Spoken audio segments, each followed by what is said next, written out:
Hello, everybody. Let me see. Everything live. Hello, everybody, and welcome to the PT on Ice Daily Show. My name is Christina Previtt, and I am one of two lead faculty for clinical management of the fitness athlete, pregnancy and postpartum, as well as modern management of the older adult. So the first thing that I'm going to say to you is that I am so sorry for the state of my voice this morning. We just finished up in Arizona. So we were teaching all weekend in Phoenix, and my body is not used to, this is my first live course teaching in almost 15 months. And so I am not used to talking that much. I've been working on my PhD, so there are times when I don't spend a lot of time talking throughout the day. And so I have completely lost my voice. So please apologize. I'm going to apologize for the state of my voice. I'm going to give you 3 things that I didn't know about Arizona. One is that when I got off the plane, it was legitimately like a sauna. And I've never been in that type of heat, like a dry sauna. It's been like 42 to 44 degrees Celsius, like 117, 120 degrees Fahrenheit, which is so intense. That means that the tap water comes out hot and it doesn't really cool down. Other things that I learned. And the third thing I learned is that grass doesn't really grow that much in Arizona, except if you have a ton of care. So those are just things that I have learned over the last couple of days. But I had so much fun with everybody at Mission Physical Therapy. And thank you so much for having me. If you are interested in jumping into some of the pregnancy and postpartum care courses, we have our next cohort of clinical management of the fitness athlete, pregnancy and postpartum starting June 28th. So next week, we are starting our new cohort. If you're interested in jumping in, you can go to ptonice.com and go to our online courses and sign up. We're gonna have a ton of fun doing a summer cohort, and we can't wait to get started. All right, so today what I wanted to talk about is around guidelines, conservative guidelines that are often used in a variety of different scenarios in both the geriatric world, heck, all of PT, as well as in pregnancy and postpartum, and how when we start doing different procedures and new procedures, how oftentimes the conservative answer is going to be no. And we've seen this a lot in pelvic care. And so I want to go through sometimes why these recommendations are put in place, what we are doing with research to try to push the envelope of some of these recommendations, and give a couple of examples of where we might see that we need to really work on knowledge translation efforts in order for us to start DCing or start amending some of the precautions or the recommendations that we give around certain procedures. So when we have a new procedure, so one of the ones that I talked about on my personal Instagram was around fertility treatment. So when we have something like IUI or IVF, one, we have this procedure that can sometimes, or most of the time, is private. We are working on implantation. We are working with women who are feeling very, very vulnerable and stressed, and really are struggling with fertility and their desire to have a child. Sorry, I have no voice. And so they are trying to have a child. And so what we are trying to do is make sure that we can optimize the chance of success for those interventions. So we're going to talk about in vitro fertilization. There's multiple types of fertilization treatments, and women can decide which option is best for them. So the general recommendation when IVF came onto the market was that, especially around the time of egg harvesting as well as implantation, that you should not be doing any physical activity. And the idea being that we wanted to allow the body to have the best chance of having the embryo attached to the line of the uterus and lead to a successful pregnancy. And so that kind of makes sense. And we have women who are really worried and they're already scared. Their stress and cortisol levels are probably through the roof.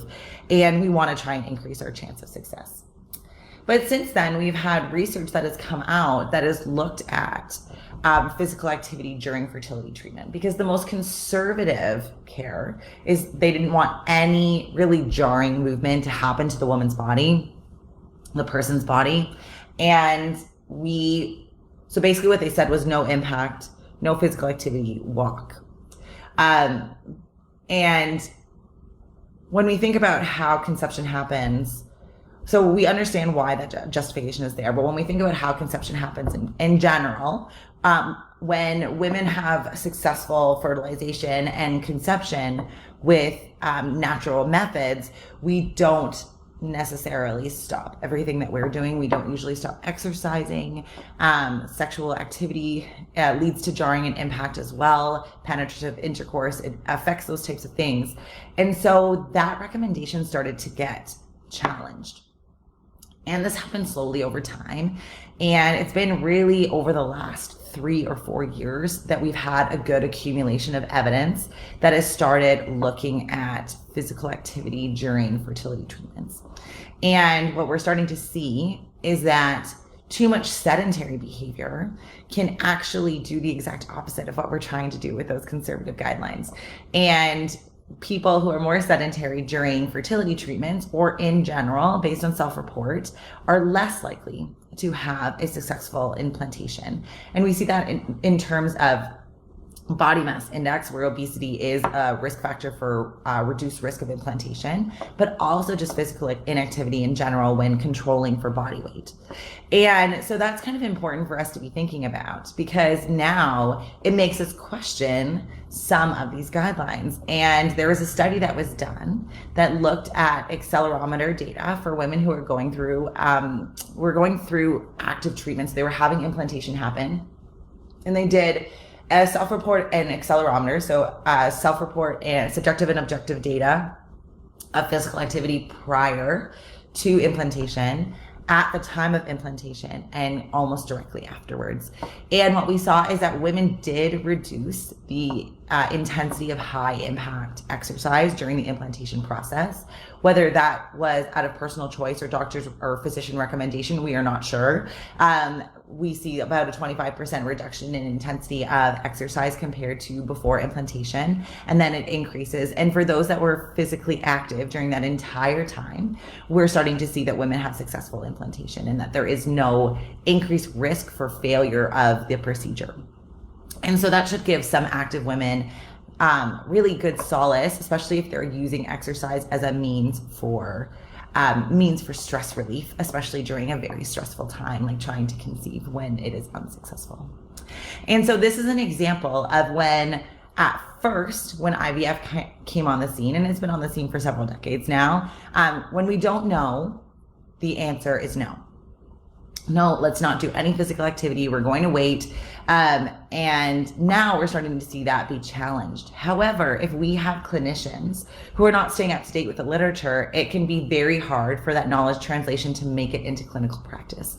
And we can sometimes see a gap of like 15 years between what we know in the literature and what is happening in clinical practice.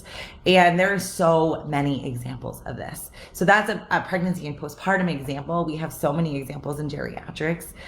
For example, with the hip precautions, we now have 4 systematic reviews from every single type of approach: anterior, lateral, posterior approaches to hip replacements, showing that hip precautions do not actually reduce the risk of dislocation and can actually increase kinesiophobia and prevent individuals from moving and having an optimized quality of life after surgery.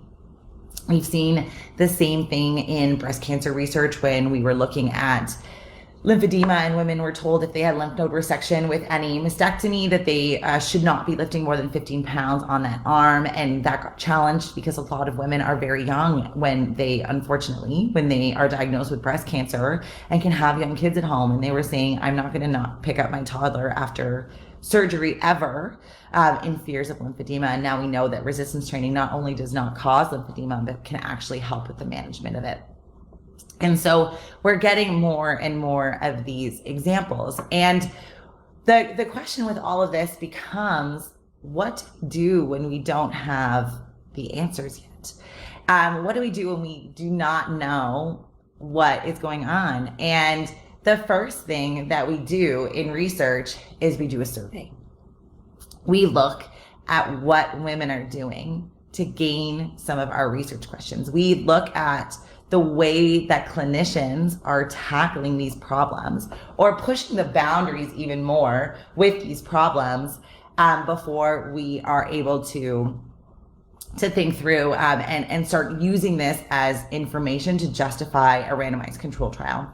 And that is exactly what I'm trying to do with the help of some incredible researchers when it comes to the pregnancy and postpartum space.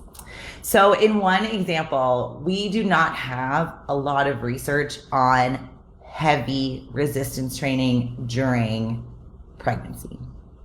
We have a couple of RCTs that have looked at very light loads. We do not have any research on individuals who are continuing to do high intensity exercise like CrossFit or weightlifting or powerlifting, high intensity resistance training during pregnancy. We have nothing. And so in my mind, coming from a PhD side of things, writing my dissertation right now, I was like, well, that isn't acceptable. How are we going to fix this? And so I reached out to Margie Davenport, who is the primary author on the Canadian exercise during pregnancy guidelines through the Canadian Society for Exercise Physiologists. And I said, I have an idea for you. And I was just secretly hoping that she was going to take this PT's email and she was going to kind of think about if it would be possible or if she had somebody in her lab who would be interested in taking this project on. And thankfully she answered me relatively fast and we got on a call and she basically said, let's do this. And I totally agree. And I understand where you're coming from and we need more data, because I've talked on the podcast before about how one of my theories is that women who continue to Valsalva during their pregnancy, is not that it's going to lead to adverse fetal outcomes. It's that we might not be able to relax our pelvic floor if we're using that same breath strategy when it comes to how we are conceptualizing the second stage, the active stage of labor. And so she and I also teamed up with Lori Forner, who is she's an Australian physical therapist who's doing her PhD in this area and is looking, she's also the host of the Pelvic Health podcast. And Marlies, who was responsible for the UK exercise guidelines, and we created a survey with the help of the CMFA pregnancy and postpartum team. And so we have that survey that is now live. And when we don't have the answer, sometimes it's our responsibility to try and figure it out. And that is what our team with the pregnancy and postpartum team is trying to do. So if you are a person who knows a person who was lifting weights during her pregnancy, we want to hear from her.